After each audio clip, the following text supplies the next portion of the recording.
from 12 to 18 hours, which is considered full-time, of $10,995 per semester. If your student is living on campus in the halls, if they're charged $2,516, and the 19 meal plan is $2,099. Any additional hours that is beyond the 18 hours is $917 per credit hour. And then if they're not taking full time and going below it, again, it's $917 per credit hour. As Anthony was discussing, we have what's called Pilgrimnet. This is the student portal. This is how they're going to access all of their online information. This includes their invoice. We are no longer sending out paper invoices, so this is where they can access their tuition and other charges, their payments, their financial aid, their credit availability, as well as third-party sponsor billing. So they should be able to access this today if they go to the Get Connected seminar. That will kind of help them log into their Lions email account as well as accessing this. This is just a really quick video of how to access the student's Pilgrimnet account. Once you have logged into your Pilgrimnet account, you will click on Web Advisor for Students, Financial Information, View Account, and Make Payments. From here, you will click on Account Activity. This is where you can check to see your different terms as well as your balance. And you can expand all to see your charges, financial aid, payments, deposits, and sponsor billing. Next, you can click on Make a Payment. This is where you will choose your term and then put in the amount that you need to pay. Click on Choose a Payment Method and proceed to payment. From here, you'll be redirected to our payment processor to where you can complete your payment information. To review your statement, you can click on Account Activity, choose your term, and View Statement. On your statement, you can review your charges, your financial aid, your payments, and your total balance. This also includes your schedule.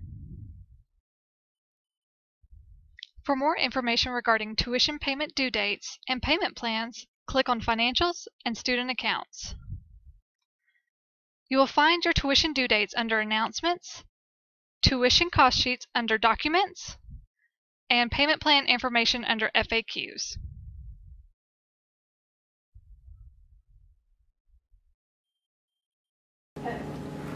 Book vouchers. I know a lot of y'all are probably wanting to question a little bit about how students can receive book vouchers.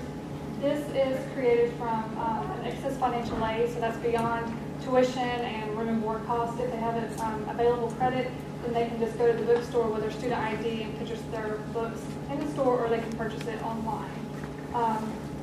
Like I said, they can purchase it with their ID. So book vouchers become available next week, so it's July 23rd through August 19th.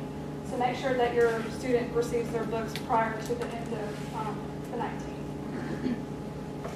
Refunds. We usually begin processing refunds third to the 6th week of school. So again, refunds are created from excess financial aid. It also reduces out any kind of book costs that they use. Keep in mind that calling the business office or emailing the business office can delay this process. So we ask you or your student to refrain from doing that because it kind of helps us process a little bit quicker if we're not having to answer when is my refund going to be here. We do it as a manual process, so whatever address that we have in the system is where the refund is going to be sent to.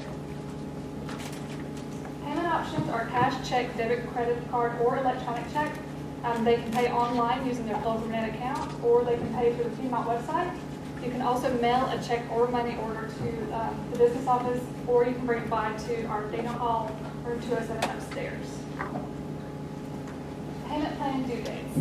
Typically, we start payment plans, a 5-month payment plan, July 15th through November 15th, but I know y'all are attending the later orientation, so we will extend that payment due date. If a payment plan is an option for you, just meet us upstairs and we'll discuss the dates with you on that. Spring is December through April 15th, and a $40 processing fee is attached with each of the fall and spring payment plans. Some we don't charge a fee because it is a little bit of a shorter session. Typically during the summer, we only do a 2-month payment plan, and that's May and June. Important tips: in order for a student to receive financial aid, it must be enrolled at least 6 hours. Students that are not utilizing the payment plan, their payment in full is due by August 3rd. And then we really stress for students to use their PilgrimNet to be able to view their accounts, so that if they see any kind of currently ineligible financial aid, they can contact the financial aid office, or if they have questions about their account balance, they can contact our office.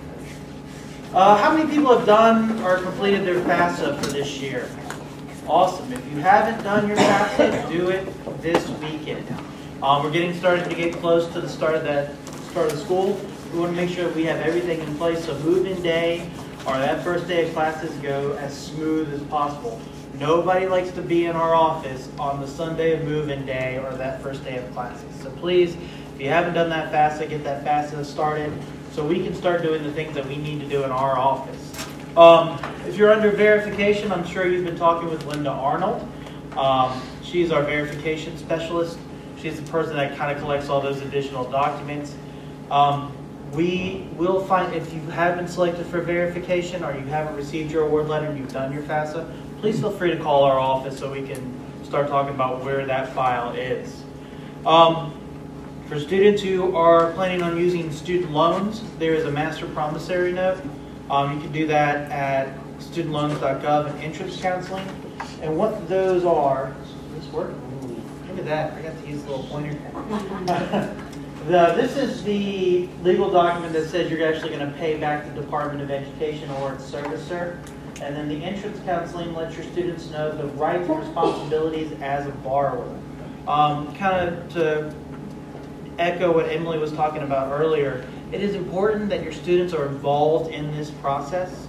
Anecdotally, we've noticed that students that are involved in their financial aid process tend to take greater ownership of their education because they start to have better concepts of the actual cost of the education. So, but those are two things that need to be done if they plan on using student loans.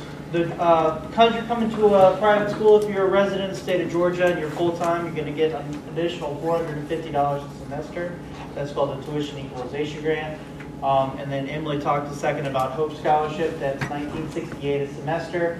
And then we also have the Zell Miller Scholarship. That requires you to have a 3.25 high school or Piedmont GPA to keep that, as opposed to the 3.0. So if your student is a Zell Miller Scholarship, they don't make the 3.2, but they make a 3.0, they still stay eligible, but they just go down to the Hope level as opposed to staying at the Zell Miller level.